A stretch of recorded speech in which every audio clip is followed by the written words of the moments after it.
রাধে রাধে। আমি এখন মিষ্টি আমের আচার বানাবো। সেই জন্য আমি এখানে সব রকম কিছু মশলা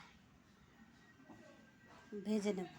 আমি এখানে মহরি, জিরা, ধনিয়া, এটা রাঁধুনি, জাউন, এগুলো ভেজে নেব আগে। আমি আমগুলো আগেই কেটে বানিয়ে রেখেছি। এখন আমি এগুলো ভেজে নেব।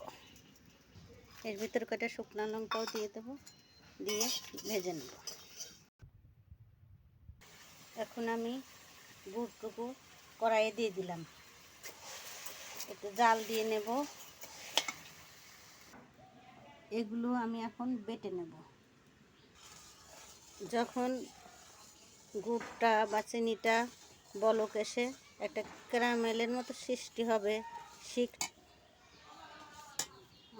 যখন আঠার মতো হবে, তখন ঠিক সেই টাইমে মরিচের গুঁড়া দিয়ে দেবো। কারণ এখন দিলে হয় কি, আপনার ঝালটা মুখে লাগবে না, গলার ভিতর যে একটা সুন্দর একটা ঝালের সৃষ্টি হবে। যেহেতু আমি লবণটা আমের ভিতর দেইনি, তাই আমি সেই পরিমাণে লবণ দিয়ে দিলাম। এখন আমি আমগুলো এর ভিতর ছেড়ে দেব। আমগুলোকে এখন নেড়ে চেড়ে উল্টিয়ে পাল্টিয়ে নেব।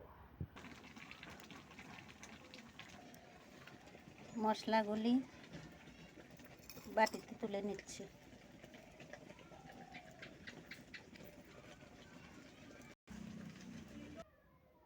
ঝাল দিতে দিতে এরকম হয়ে আসবে। এখন নামানোর ঠিক আগ মুহূর্তে আমি মশলাগুলি দিয়ে দিলাম, দিয়ে নাড়াচাড়া করব। এখন নামিয়ে ফেলব।